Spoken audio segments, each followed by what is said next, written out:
Hi guys, I'm Amanda McKinney. I am the Habilitation Field Trainer, so hopefully I have come in contact with you guys. If not, it's nice to meet you. Today we are going to be going over instructional control. Before we get started, we just wanted to let you guys know that at the end of this we will be doing a $5 Amazon gift card raffle. The winner will be emailed, so just be on the lookout for an email. Also, we do send out a survey, so it's really helpful that you guys fill that out so we can just make sure you guys are getting the most out of these webinars. Just so you know, this webinar is going to look a little bit different. The first couple slides, majority of the slides will be a lot of talking, but you guys will get to see all of the slides. So if you want to just take notes, that will be really helpful in all the information that you'll auto here. And then towards the end, we're going to do a little bit of a role play of all the steps we went over. And then if we have time, we will answer any questions, anything of that nature. During the webinar, there will be 2 interactive questions, so just be on the lookout for Lauren or I to mention those.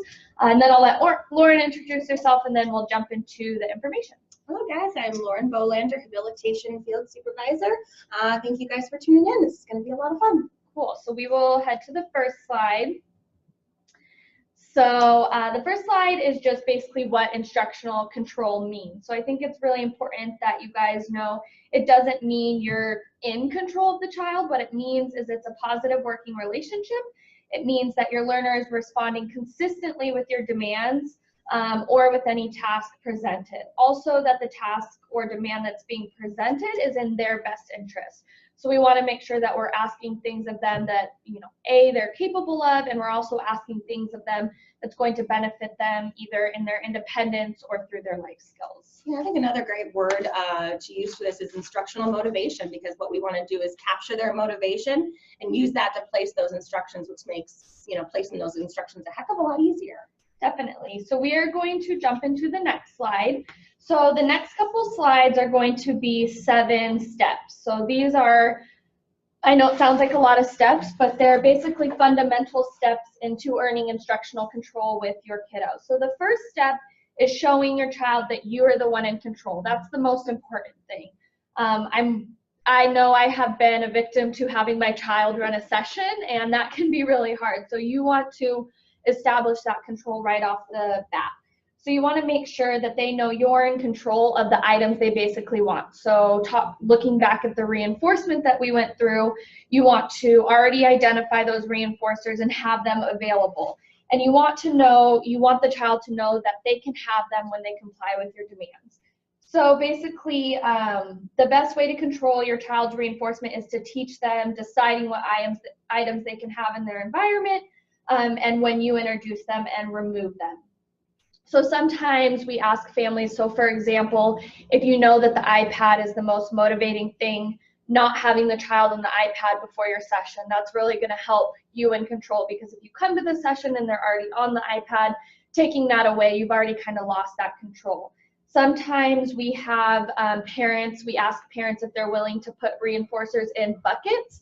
So that bucket only basically comes out when you're there. So if there's 5 reinforcers in there that you've already identified, such as maybe puzzles, iPad, maybe a fidget spinner, maybe you have coloring items, and then maybe there's like silly putty. So having a bucket, just like a HAB reinforcer bucket, and basically that bucket only gets to come out when you're there.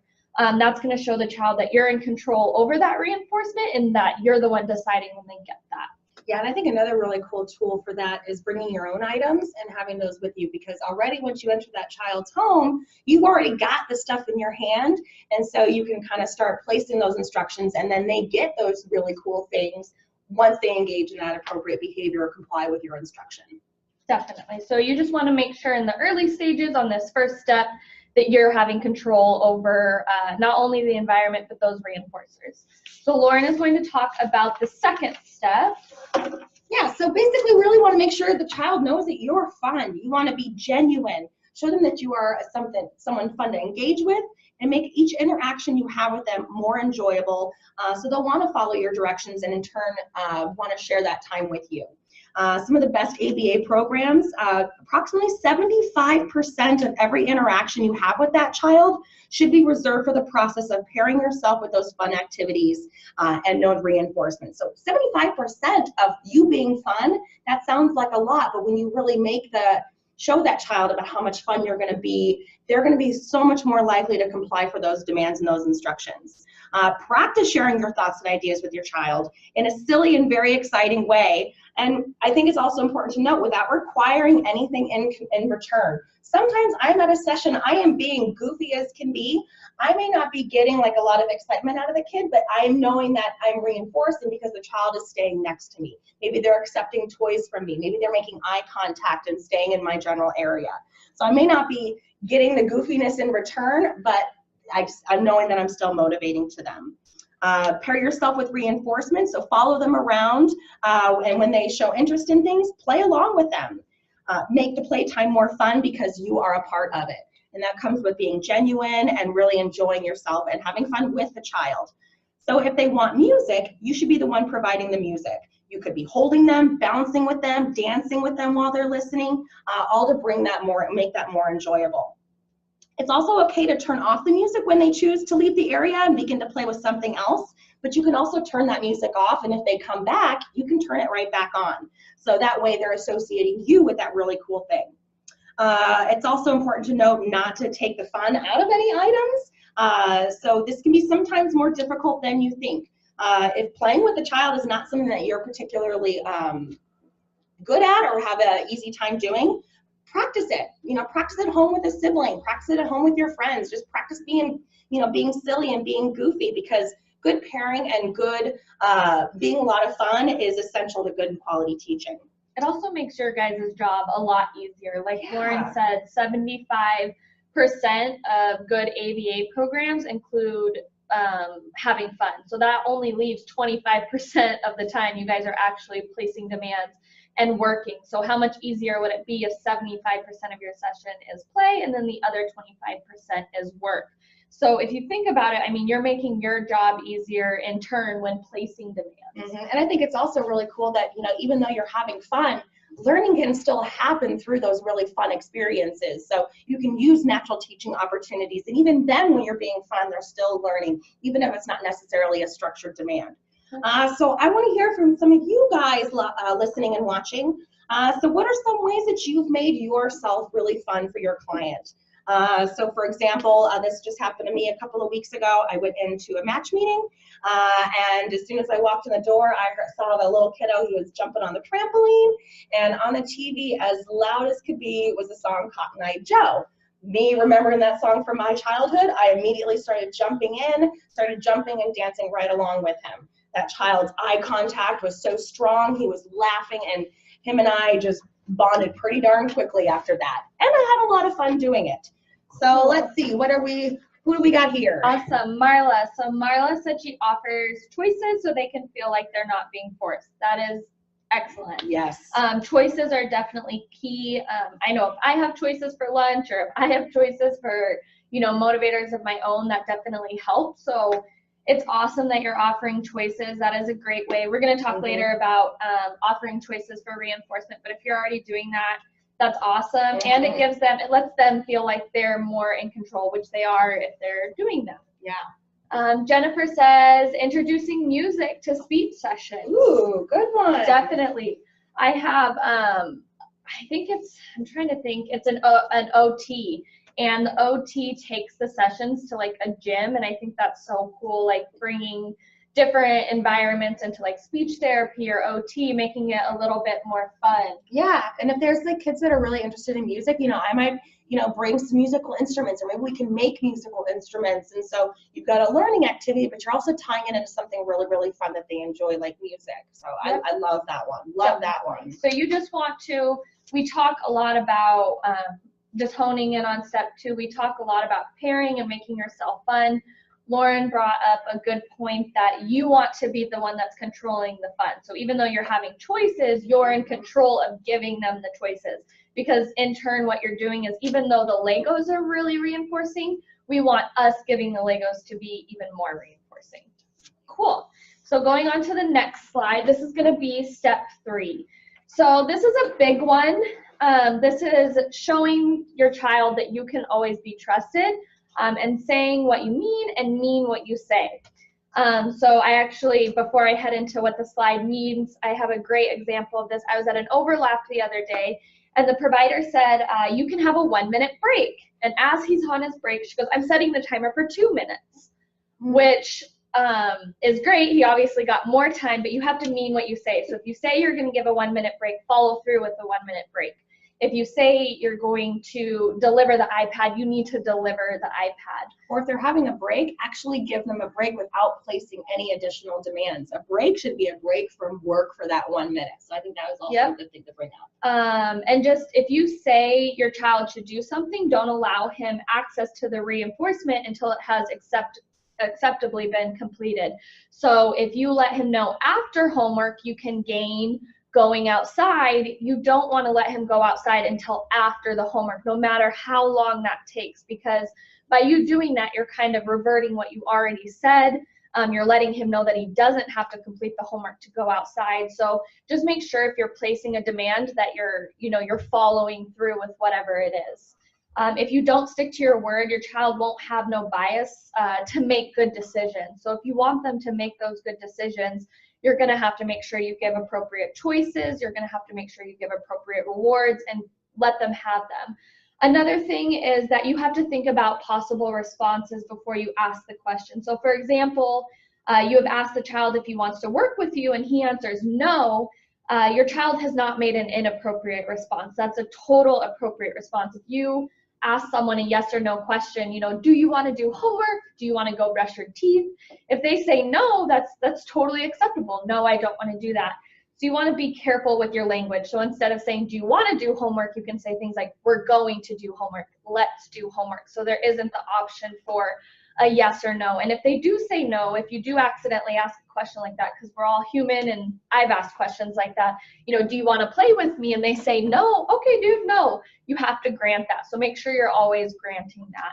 But you can pause for a few minutes and then you can replace that instruction and make it more of a demand than a question type thing. Yep. And then if you give responses, so such as like, sit down, come to me, or do this, you should always expect your child to respond with the appropriate choice. So that's okay if they need prompting. So if they say if you say come sit down and they don't sit down, and then maybe you prompt them or you gesture to the chair and then they sit down, they still get the reinforcement. They still did it. They just needed a little extra prompting if maybe they didn't know what the demand was. If he doesn't take a seat, you don't want to give the reinforcement. You want to repair the instruction with prompting. And if it's not happening over and over, you can maybe, give them a break. So remember, you should only be giving instructions like these 20% of the time you're not, or 25% of the time you're not playing. So just like we talked about earlier, that 75% of the time is fun. You only want to be placing demands 25% of the time. So that really means your demand should be clear. They should be very simple. They should be throughout the sessions your kid is capable of. If you're throwing out more than 25% of demands, that's a lot of demands to be met during a session. So yeah, that's pretty much just saying what you mean. You don't want to burden them with things. You want to follow through with what you say and also follow through with that reinforcement so they know that they're going to get it, or they know that they're not going to get it per their response. Also, I also think that lays out the expectation. I comply with what I say, and I expect you to comply with what I say as well. So I think that's a two-way street for both client and even us as clinicians. Definitely. Excellent. So moving on to the next one. So showing the child that following your decisions is to their benefit and the best way to obtain what they want. So because you've developed strong reinforcers, it's going to be so much easier to show them that following your instructions will be in their benefit because they get really good stuff because of it. So this means they must follow a direction or demonstrate appropriate behavior before you allow them to have something they want. The best way to do this is to make a request or an instruction to the child before giving them anything that they might want from you. So I might place my instruction, come here, and then I'll give them something really cool for doing that. Your direction can also be anything related or useful to what you're going to be asking. So throw that in the garbage or sit down and I'll get that for you. It could also be to ask for a simple motor imitation skill. So I could say, do this and clap my hands. The more opportunities or the more instructions that you place gives more opportunities for you to reinforce them. And that just helps build on that instructional control. And again, resisting that temptation to ask questions instead of demands, because we know that if they, respond with a no answer, that was completely appropriate for them to do that. Cool. So moving on to step 5, you want to make sure in the early stages of getting that instructional control that you are reinforcing your child after each positive response. So eventually we can fade that out, and I'll talk about that. So you want to make sure before moving to, an ever increasing variable, what that kind of means is I might lessen my demand. So for example, if it's homework, I might just have them do one problem of the homework and reinforce them. Eventually I can make that 2 problems of the homework and then reinforce them, and then 3 problems of the homework and then reinforce them. Same with, brushing teeth or making a PB&J or following directions to go outside. So you want to make sure in the early stages when you're just starting to work with them that when you place one demand or you place one step, they're immediately getting reinforced so that they understand what that reinforcement is. Consistency is important because your child must understand that certain behavior choices result in coming in contact with something they value, so their reinforcement. This understanding of good choices leads to good things, mirrors the realities of our lives, and basically it will only occur in the beginning of every good choice met with a positive result. In the beginning, don't let a good response of any kind pass without meeting from some kind of reinforcement. So there's always, so say you don't have reinforcement on hand or you don't have their favorite thing on hand, but they complied with a random demand or they did something good, you could always give a high five, a good job, a tickle, a hug. It doesn't always have to be that tangible reinforcer or a huge reinforcer in the moment. So always make sure that you're looking at your learning opportunities and that you're at first giving as much reinforcement as possible. I think that's it for slide. Yeah, so basically once you earn that instructional control, then we can start thinning out our reinforcement. So this kind of goes into, shaping. So we've talked about shaping and trainings and just how you can basically do the same thing with reinforcement. So at first, when you're teaching showering, you might reinforce the first 2 steps of showering, and then eventually you want to start reinforcing the entire skill of it. So just remember at first that we're vending machines of fun, right? We're giving out as much reinforcement as possible. Going on to the next slide. It's important to demonstrate that you really know those child's priorities. I really like to track and record their favorite things, especially when I first meet a child, so I can really get a good list of possible reinforcing items as well as activities. I also like to really observe the child and see what they prefer in different situations. They might really like something in their own room compared to doing something in the kitchen. So I might need to be aware of different environments for some of that stuff. Even when we meet our families for the first time, we try to get a good list of things that they really like and enjoy, because that's what's going to give you ammunition to place those instructions. And then your child needs to be able to work for a wide variety of reinforcement. So you don't want to be using the same things over and over, because that'll get pretty boring for the child. So you want to rotate reinforcers. So I love to advise families, that have lots and lots of different things, to put things in different buckets and then put them away for a period of time, and then bring them out after 3 to 5 or 6 months, because they'll be like new toys again, and that'll just make it really nice, because that'll increase that variety and make it like new again. Let's see. I think it's also a good idea to save your child's most valued items and activities to be used for things such as potty training, really, really big, heavy skills, and things that you can withhold from other areas. Cool. So moving on to step 7, and step 7 is the hardest, and we realize that. So showing your child that ignoring your instructions or choosing an inappropriate behavior will not result in the acquisition of reinforcement. So that one's the most important. We want to make sure that we never allow the child to meet with the reinforcement if they haven't followed the direction or engaged in an inappropriate behavior. So you must consistently recognize when your child is behaving inappropriately and intentionally make that behavior unsuccessful. So how you do this is you simply just don't reinforce it. The way we do that is by applying consequences, which is also known as extinction, which we're not going to go too big into extinction because that's in Hab Part 2 and Hab Part 3, so take that. But basically what it is we're just, I guess we're done playing. Maybe you take the items and you go play with the sibling, or maybe you take the items and start playing by yourself. You want them to know that that behavior isn't going to get them the good things. So we just kind of wanted to know for you guys what makes it hard to stick to your guns in the moment. So by earning that reinforcement, or if they have bad behavior and they do get reinforcement, we realize there's barriers in the home sometimes, or maybe there's barriers with other therapists. So my biggest question, if you guys could interactively respond, is what makes it hard for you guys to stick to your guns in delivering reinforcement with negative behavior, if you have any? Basically, you also want to use extinction, getting rid of a behavior, not giving a behavior intention. It's a powerful way to reduce that problematic behavior. And steps 1 through 6 of this are designed to help increase frequency and quality of your child's positive behavior choices, but step 7 is really the big one that kind of holds it in. Stick to what you say and, mean it. Is anyone responding to that question? Okay, cool. Right. Well, we are going to jump into the role play because we have about 10 more minutes. Perfect. So before we start role play, so you can go back to us. Is it on? It's cool. So today, for example, Lauren and I are going to work on homework. I'm going to be the provider and Lauren's going to be the kiddo, and we're going to give choices. So I'm going to demonstrate what instructional control might look like. So as you can see, sorry guys, the placement of the table is good instructional control. So Lauren isn't, I don't want to push her too far back. I don't want her to feel isolated, but I also want her to know that, if she were to escape, that I'm in control of the table. I think her body language also says that too, because she's sitting right there. And if I, were to get up and walk away, she would be able to block me before that happens. Oh, I think we got something. Oh, yeah.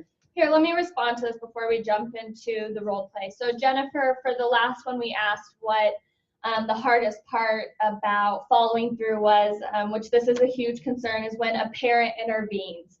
That's a tough one, because when you are trying to establish instructional control, really anyone, even if it's another therapist, a parent, when they jump in the middle of your instruction, it automatically takes control away from you. It automatically is telling the child what you say doesn't matter, whatever the parent is saying or whatever the other therapist is saying matters. I think a great thing to kind of counteract with this would be to have a conversation with the family. And if you're not sure how to have that conversation, definitely email Lauren and I. We can go about it in a way that's, not very intrusive. We can just let them know, when she's in the moment, and we can explain why we do this process. We like to explain to families, if the kiddo's having a tougher time, we totally understand that you want to intervene, but, can you intervene maybe after, or if we could discuss, maybe what they want before. So I think the best way is to have a conversation with the family to let them know what you're doing, because we don't want you to keep spinning your wheels trying to get instructional control if the parent is intervening. Marla said when client sister is present and distracting, again. Very common. Yep, this is another conversation to have with the family. We just want to let them know that, when we're trying to work with them, it's really hard when the sister is present. We also want to let them know that maybe we can earn sister time towards the end. So sometimes when siblings are a huge barrier, what I try to do is maybe the last 20 minutes of the session, or the first 20 minutes of the session, or even in the middle, just find a time where what works for you guys, that we can all play a game together, a social opportunity. Because sometimes it's hard for siblings. We have all these, therapists coming in. This kid has all these friends coming in. They have someone coming in having all this fun, and the other sibling doesn't get that. So they can feel very left out, in turn wanting more attention. So I think just setting up situations and also talking with the family. Yeah, and you also, if you have bring a bag of toys with you, you can say, all right, which one do you want to play with while I work with your brother or sister? I think that also works really well too. And we also have a Sib Shop group. So we do a group here on the first Saturday of the month for just the siblings, starting at age 7 to about 14. So if that's something that would be, would benefit the family and something that the family is interested in doing, we do have that. So check out our website for that. Cool, Sib Shop plug for us. So we are going to role play. Cool, so Lauren, today we are going to work on coins. We get to work on money so we can buy stuff. Look, we have dimes and pennies. So if you just want to get your pen and we can start drawing it, that'd be super exciting. And wait, let's not, okay. So Lauren, what do you want to work for today? We have 3 different options right there. You can put a sticky note on whatever you want to work with. We can earn. Today is a Play-Doh day. Play-Doh day. Awesome. Cool. So since that assignment went out the window, we can either draw a cat or we can trace your name. No, cat. Let's draw a cat. Awesome. Let's draw a cat. So we have to do step 1 first. Okay. Step 1. Yeah. Beautiful. High five, Lauren. What are we working for today? Play-Doh. Awesome. We got to keep going. Let's draw the cat face. All right. Like a football. Awesome. And if you need help, you can say what? Help. Help. Awesome job. Okay, let's go to step 3. All right, the face. Little wiggly tail. Okay, remember to keep it straight. Good job. I'm trying. I know. Feet. Looks great. Another foot. I love it. That's the most beautiful cat I'm all I've ever done. seen. You're all done. We forgot one step. Oh, One step. Oh, what are we working for today? I want to work with a fidget cube now. Okay, you can switch your choice. Awesome. Okay, let's finish. We got one more step. You got to do the eyes. Eyeballs. Awesome. Whiskers. Cool. Mouth. Oh, let's try that mouth again. Do a real nice. Oh, I love it. What do we get now? Oh, fidget cube. Fidget cube. Cool. Thanks. So what I want you guys to notice is you want to make sure. Oh, you guys can't see me. That makes sense. That I gave her choices and pictures because sometimes with kids, if I had the Play-Doh and the fidget cube and the books right here, it can be so distracting that they want to play with it in the moment. So as you noticed in the beginning, when I first placed my instruction, I didn't give her any reinforcement. So I got her not denying it, but we did still go back to the demand and I gave her choices, made sure I had the reinforcement. I made sure if there was an escape plan for her that I was right here. Even though her reinforcement was the fidget cube, we made sure to give high fives, let her know she was doing a good job.